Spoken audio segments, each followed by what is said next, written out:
While we were prepping for this episode, we were contemplating on whether or not to bring up the Apollo 13 mission because we don't know if Huh? younger people understand it completely. What happened in that mission? Well, you can watch the movie. It's a pretty good movie. There's also a book written by my friend Jeff Kluger with Jim Lovell. They co-authored it. It's called Apollo. It was called originally. It's interesting. It was originally called Lost Moon, and then the movie came out with the title Apollo 13. So now, if you look for that book, you should look for Apollo 13. They kind of renamed it to go along with the movie. That the movie was based on the book, but well, I think what that showed more than some of the other movies was the role of the Mission Control Center. So when you go to space, you have your crewmates around you, the other astronauts, but you also have the Mission Control Center in Houston, and nowadays in other places around the world, you have control centers to help you. And the Mission Control Center really does a very good job of supporting, and they're very dedicated. And without them, you couldn't successfully conduct your mission. So Apollo 13, for those of who are not familiar, having the movie or the book, it's one of the missions.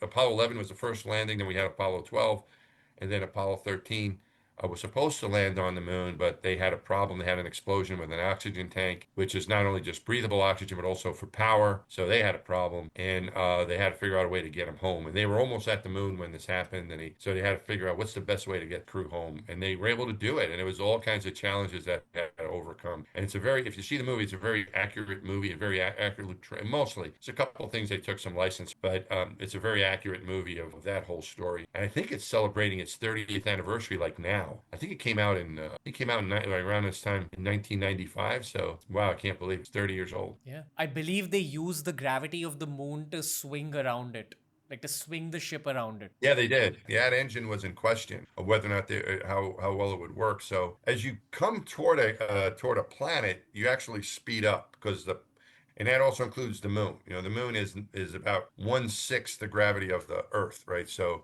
it doesn't have as much gravity as the Earth, but like for example, when we're coming back from space, you actually go faster coming back because the Earth is pulling you in. And so there is a time there before you hit the atmosphere, especially you actually speed up because it'll bring you in. So if you're smart about doing that, you can go somewhere. And this is the way they do. Sometimes when they launch uh, science satellites, spacecraft to the outer planets, they'll actually have them go in the other direction. They'll go toward Venus and they'll go there and they'll pick up some speed there. They'll come back to Earth and pick. So as the planet pulls you in, if you plan it right, you'll speed up and then boom, it'll fling you out even faster. But what they did is they used the moon to help. So they kept going toward the moon to get the gravity of the moon to pull them in and then fling them back toward Earth. That worked pretty well for them. Do you think the Apollo 13 mission is the reason that we haven't sent more people to the moon? Because that's a question I had since I was a kid.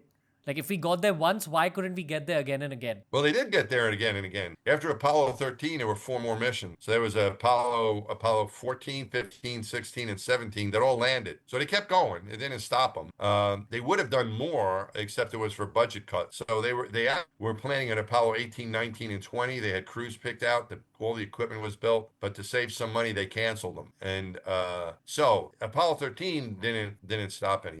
They understood what that problem was, and they said, and they kept going. But it's been over 50 years, well over 50 years now since we had people on the moon.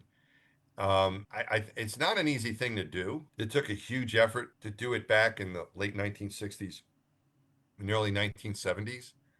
And once that was mission accomplished. They went there to study the moon, to collect rocks, to see if we could do it, and understand the moon and where our place in the universe and all that.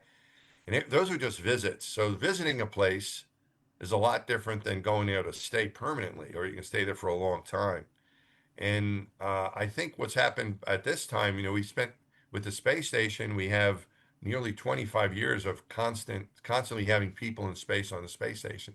So we've learned a lot about keeping people in space. And I think now we're ready.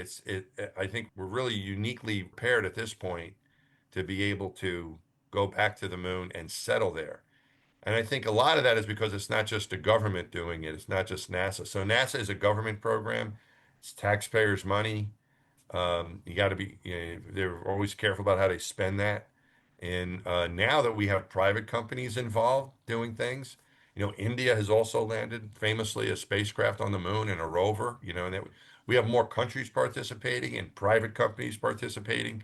So now I think it's a real possibility to go back to the moon. And now we understand the moon well enough that we can go there and stay, I think. Where the spacecraft that India sent to the moon that landed, it landed on the southern part of the moon, which is a very difficult place to land. But that's where we think that there is water there. And so the question is, how can we use that water to sustain life or build rocket fuel?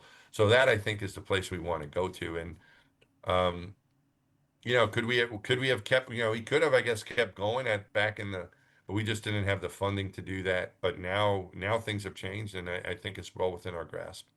While you were still going up in space, if NASA had come up to you and asked you if you wish to go to the moon, would you have accepted that mission? Yeah, I would, but they didn't ask me. Yeah, no, it wasn't a possibility. We thought, when I was a new astronaut, we thought one of us might go to the moon or Mars, but that never happened. It was a lot longer. But now we have a crew that is ready to at least to fly to the moon in orbit it. They're called the Artemis 2 mission. There are three Americans and a Canadian astronaut on that one, and then with the next mission, next Artemis mission would be a landing. They haven't picked out a crew. They still have a lot to work out for that. We'll see how it goes. But certainly, I think that any astronaut would want to go to the moon.